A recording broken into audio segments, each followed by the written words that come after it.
just heard. Do we have any more speakers? No, we're done. Oh, that's it? Yeah, that's all right. it. No, so next up is Paul Cayard, who flew in to see us and for us to listen to from San Francisco. I don't think, is there anybody who doesn't know who Paul Cayard is? Okay, like your score is like 99.9% market recognition, like you're good. So, but just Paul has had 7 America's Cup campaigns, Volvo around the ocean. He won the Whitbread, sailed 2 Olympic, 8 world titles, and the CV is honestly as long as this symposium could be. And within all the campaigns that he sailed, which some of them would be, with budgets of hundreds of millions of dollars, Paul keeps on coming back to a small keelboat designed in 1911 with a robust hull, and a cloud of sail hanging off a really delicate rig. And so Paul is here to tell us about the Starboat, which unquestionably is the most hyper-competitive small keelboat out there, and it's been the floating love of his life. So with that, Paul.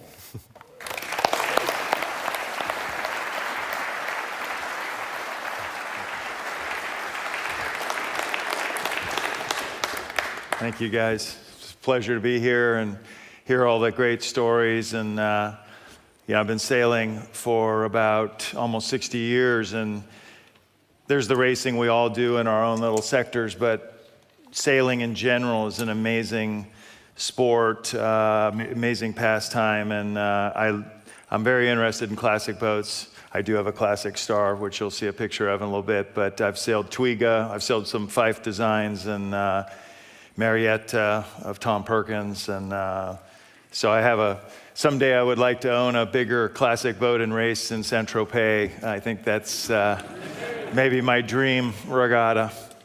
So the Star Class was founded as an association. It's called the International Star Class Yacht Racing Association, and it was founded in 1922. But as John just mentioned, the boat was designed in 1911, and taking a step back from that, a guy named George Corey, who was a Long Island sailor, went to a naval architect, William Gardner, who was famous at the time, and asked him to design a small boat that could become a class. I should step back. There certainly weren't international classes, and there weren't a lot of class associations. In the early 1900s, yacht clubs had their boats. Okay, the New York 40, the New York 50. I'm sure here in Europe you had various clubs that had a boat, and the members of the club would race together, and they were of a similar design, or maybe even one design, but they weren't prolific. And so this idea of having an international class was in George Corey's mind, and he asked William Gardner to design a boat in 1906, and it was called the Bug. I don't know if George can be blamed for that, but they named it the Bug. And this was the boat. But after sailing in the Bug for about 4 years, the owners, George Corey and there were 6 or 7 of them, they went back to William Gardner and they said, "This thing's too small, it's too wet, it's too miserable, my wife hates it, so we better do something about it." And Corey asked Gardner to design a bigger boat. Well, Gardner said, "Well, I'm going to have a draftsman in my office, take on this project." So Francis Swaysguth was a draftsman for Gardner, and he drew up the plans of the Star in 1911. And George Corey was the president of the class once we formed the ISCYRA in 1922. So this is the very first Star. It was named Taurus, and it was built by Isaac Smith of Port Washington. So in the winter of 1910 and 11, with these designs, with the design, 22 boats were built in Port Washington, and another 8 were built in Boston Harbor. And of the 22 that were built in Port Washington, 15 went to the American Yacht Club. And then there were a few scattered around Larchmont, Manhasset Bay. So the original star lines are still the lines today. There are some tolerances I'll talk about in a minute, but I was talking with someone this morning. I mean, to me, the Star is still a beautiful boat. It's a little bit racy. I think it's racy in its low freeboard and its hard chines, and it's an amazing that the world has changed so much, and yet the Star somehow, in my opinion, manages to be a very attractive boat. So that first boat in 1911 was a gaff rig. I'm going to go through in this talk some of the evolutions of the class. So it was a gaff rig, as you can see here, and the dimensions were 25 feet, and the boom was 18'5". So the boom hung over the transom of the boat by about a meter. And being gaff, it had rings to attach, the sails were attached to the boom and the upper spar, or the main spar, by rings. So they actually had a roller reefing system that they could shorten sail with. And a little different than the talks this morning, the gaff on this boat was almost parallel to the main mast. It wasn't like an opti. Oh, that's the wrong thing. So in 1926, we went to realizing that the gaff was basically parallel to the main mast. They just decided to make one single mast. I'm forgetting whose talk. I think it was your talk this morning about the single mast. And they made the mast 2 feet taller at 27 feet, but they wanted the owners to be able to use the existing sails. They had to put maybe some different fittings on them because the mast had a track, but they wanted it to be able to use the existing sails. So here you can see that the luff of the main's a little shorter than the new mast allowed because this guy had probably taken the sail from his gaff rig boat. One thing I want to point out here in this picture is that the runners were fixed, okay? So, and it had a top mast headstay.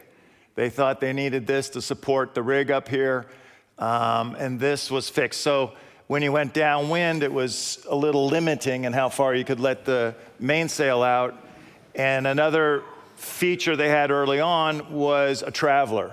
So it wasn't a controlled traveler, but they had a traveler that allowed you to keep main sheet tension even and get the boom out towards the corner of the boat.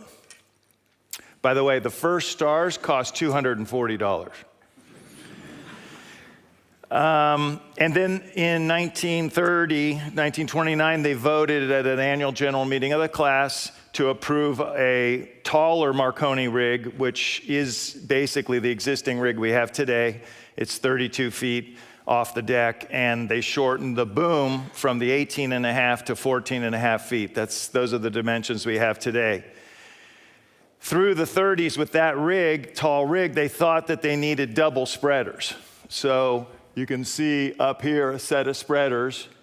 They also later went to jumpers, but through the 30s, they had double spreaders.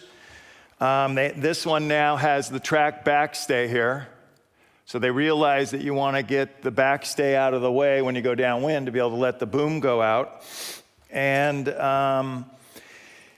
they started to work on the masts a bit, to plane them down, to make them lighter initially was the idea. So there was a gentleman named Walter von Hutchler who won 2 world championships in the Star. And he started planing down the top of these rather substantial masts to make them lighter.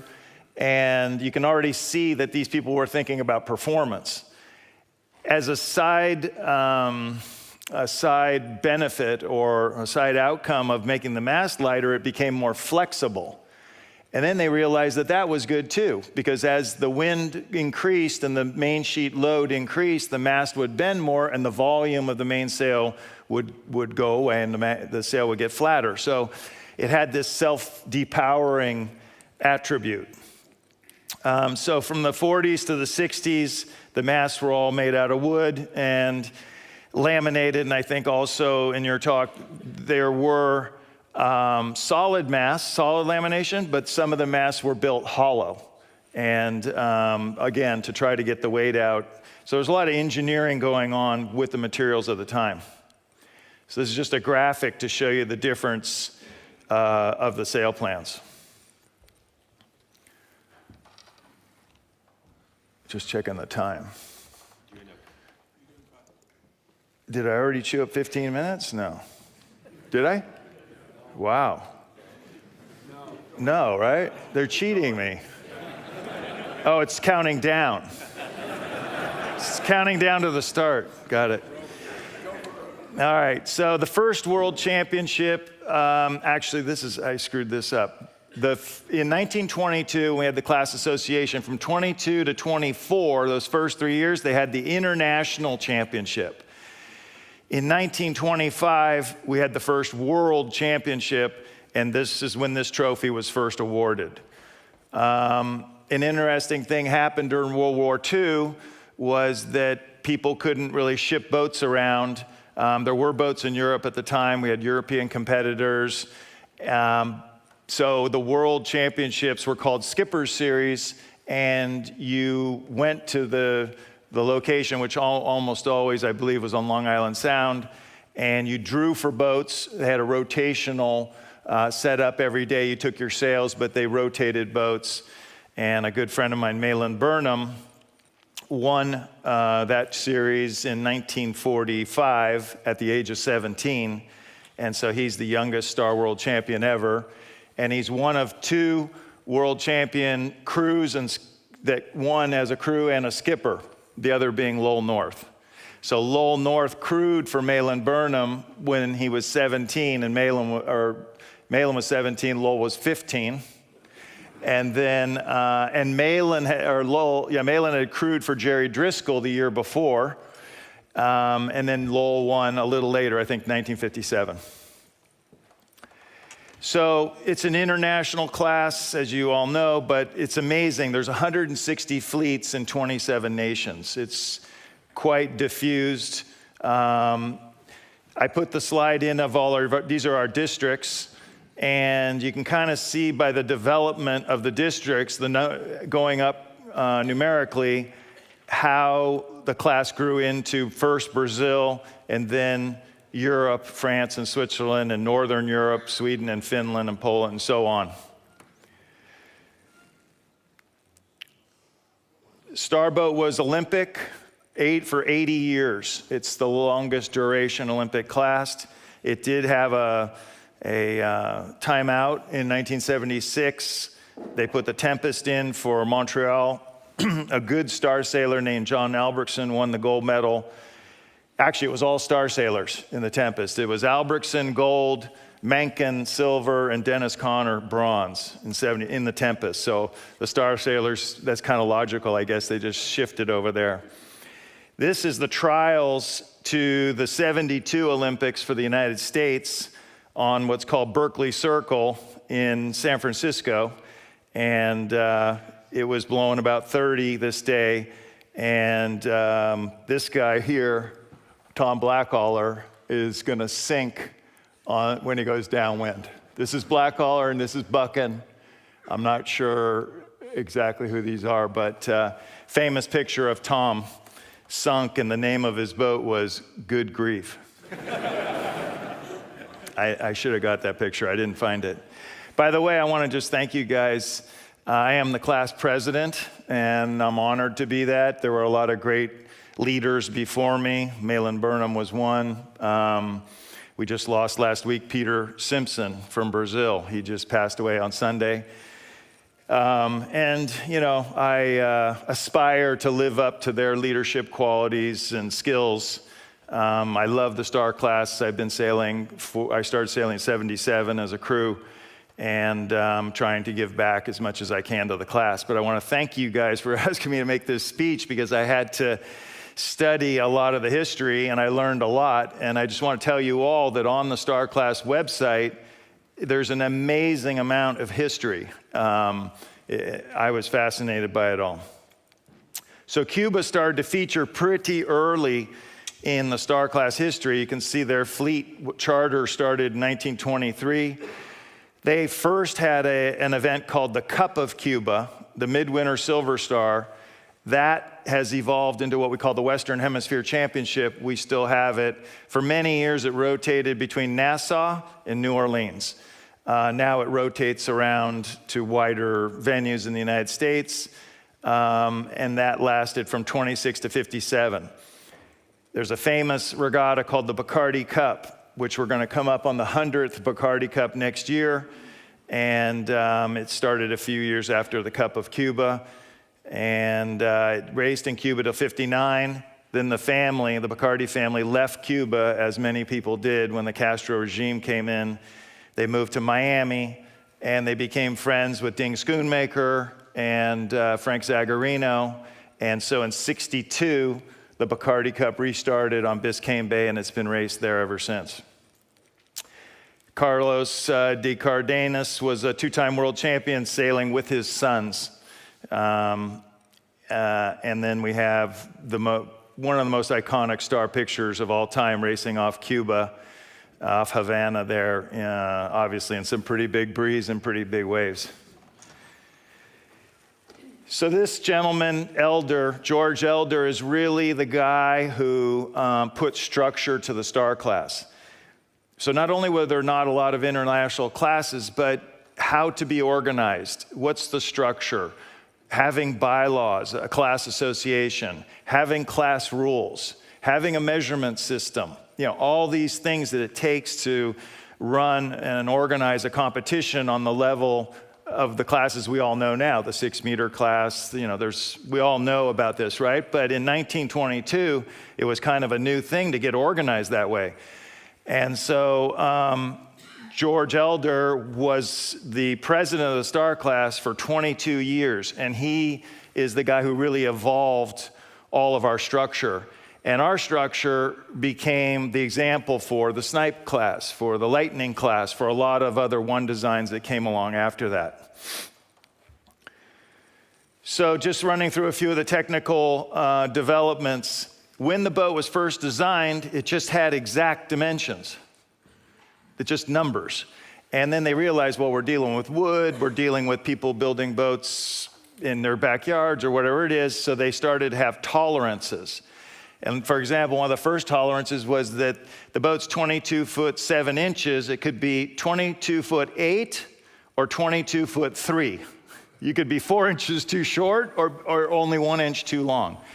And so it was pretty loose. And then in 1941, they tightened that up a bit, and we have the tolerances we have now, which are kind of plus or minus an inch. And I think I'll get into that in a second, because that's a big part of the development with people like Buchan and Etchells, Skip Etchells, and you might have heard of some of these names.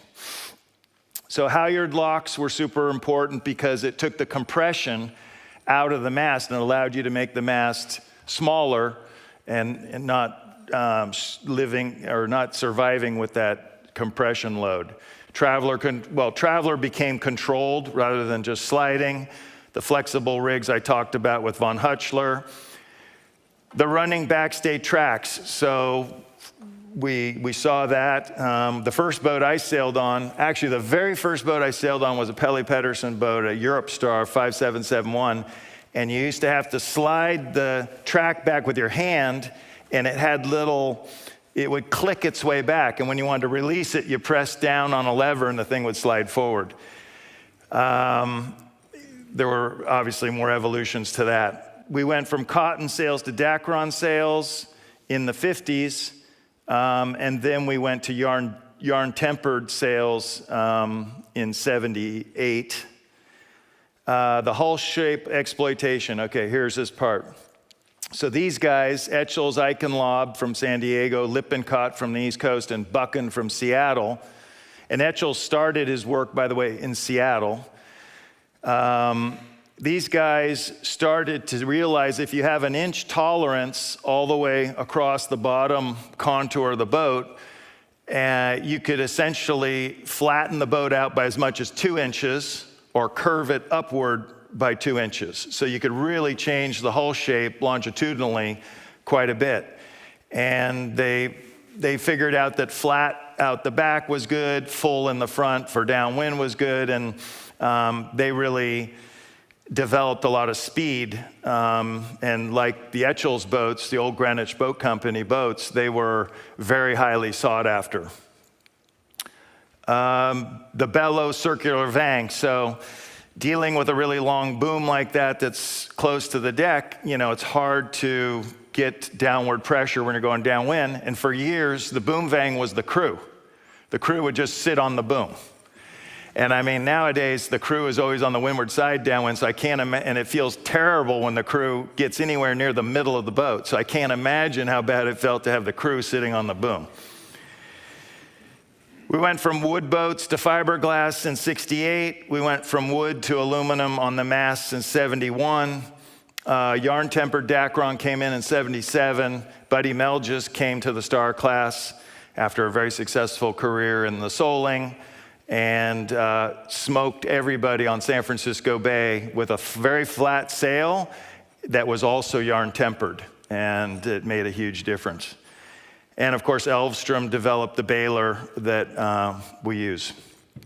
My first world championship as a skipper was '84, and I remember this. And it was in Portugal, Vila Moura, Portugal, and they presented Duarte Bello with this board that showed the various fittings that he had invented that were used for the Star.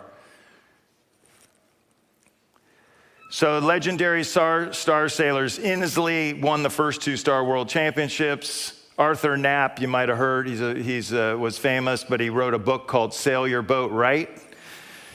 Edler, I already talked about. Von Hutchler won 2 worlds, developed the flexible rig. Then he went to Brazil, and he really was the motivator to the whole Brazilian star sailing fleet.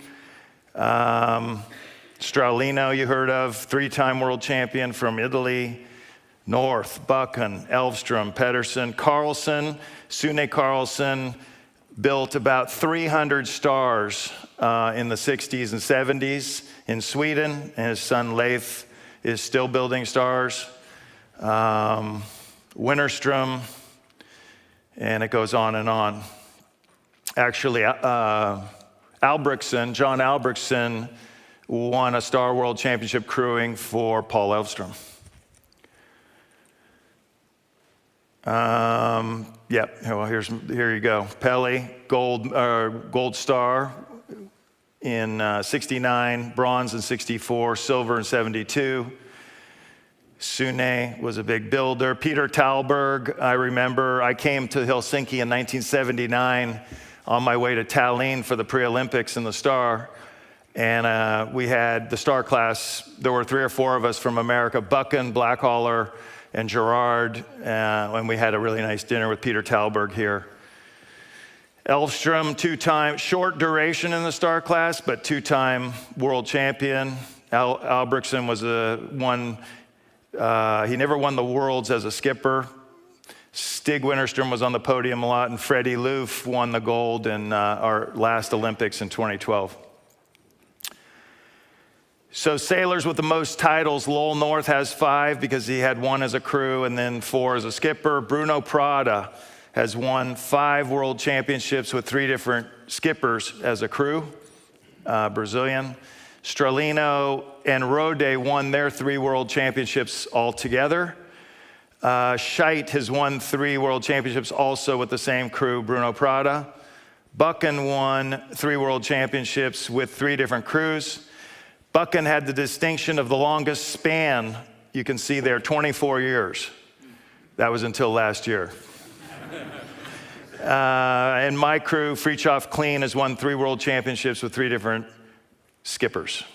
And then the bottom is all of us lowlifes that only have won twice. We had some celebrity owners. Princess Grace, when she moved to Monaco to marry Rainier, she brought her Star. And Albert, I've sailed Twiga with Albert, and he's told me stories about sailing with his mom on the bay there. And then the Kennedy brothers had a star 721 called Flash, too. Am I really supposed to be done in 1 minute?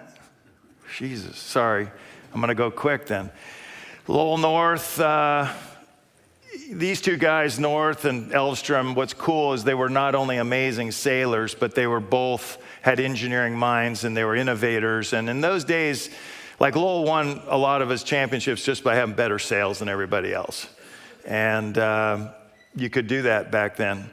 Sven Selin was also a star sailor, and I think you all know of him. When I grew up, the star class was great.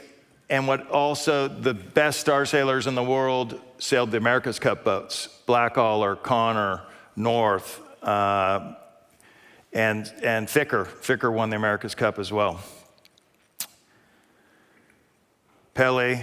Okay, so we have 16 perpetual trophies at our World Championship.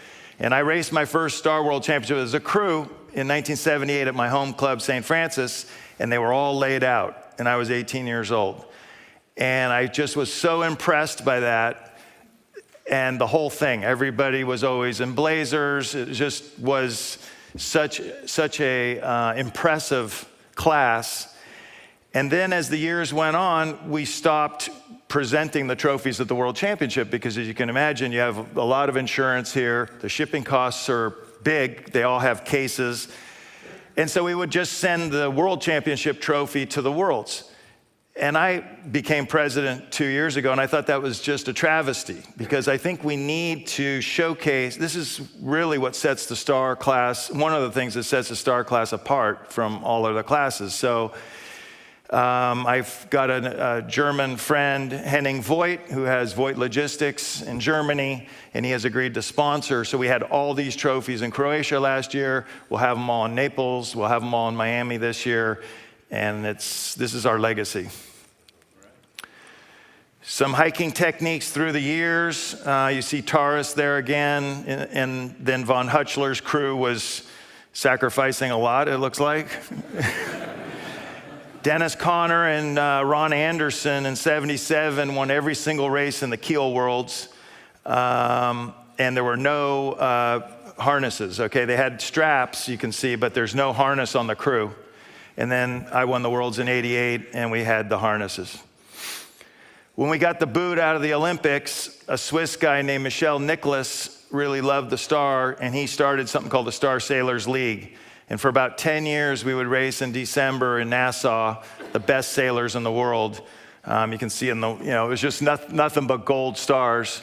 And it was fantastic racing. I don't know if any of you had a chance to see that. He would stream it. And so he gave the class a good boost at a time where we had been sort of kicked in the teeth. This is the vintage star class. I just got my personal coasters. This is Europe's vintage. So like a lot of classes, we're having a resurgence of the old boats getting fixed up, and they're beautiful. And I actually want to go race in this in August in Switzerland. Yeah, I have I'm booked. Okay, great.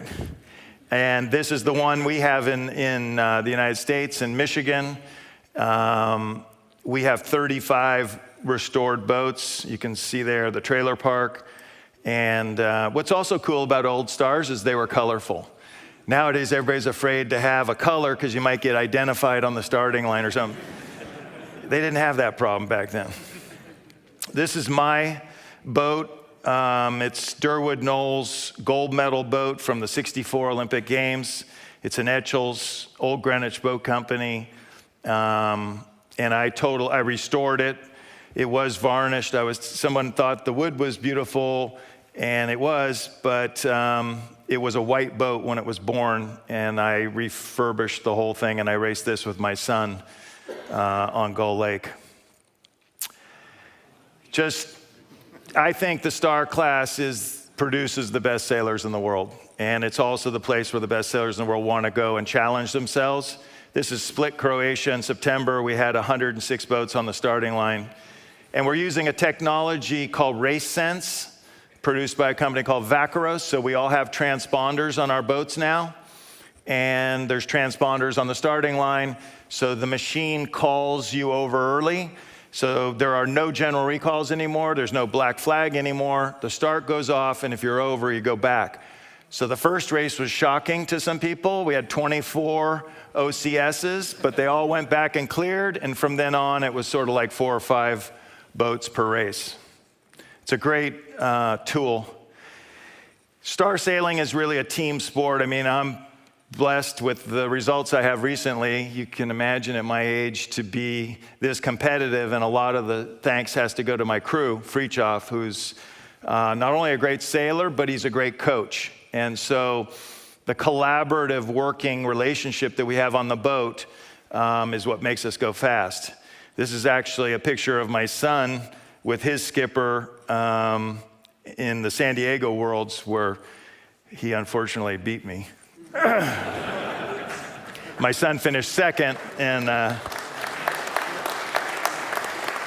this is me and Frida in Split. We were very fast. It is very physical, but I love that part. And downwind, there's a lot of technique there. That's a good picture of a modern star deck layout, you know, the bull ring. I can't go into too much detail on all that, and that's the best trophy in the world. Thank you.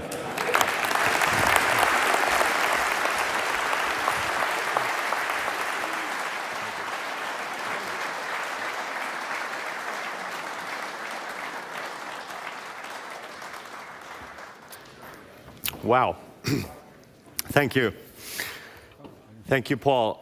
Founder of the Classic Yacht Symposium, late Esko Kilpi, called me. He had bought a star back in 2000 or something, and he called me and said that, Sampa, every sailor needs the star class in his CV. So that was my honor to be 2 summers with him sailing the star.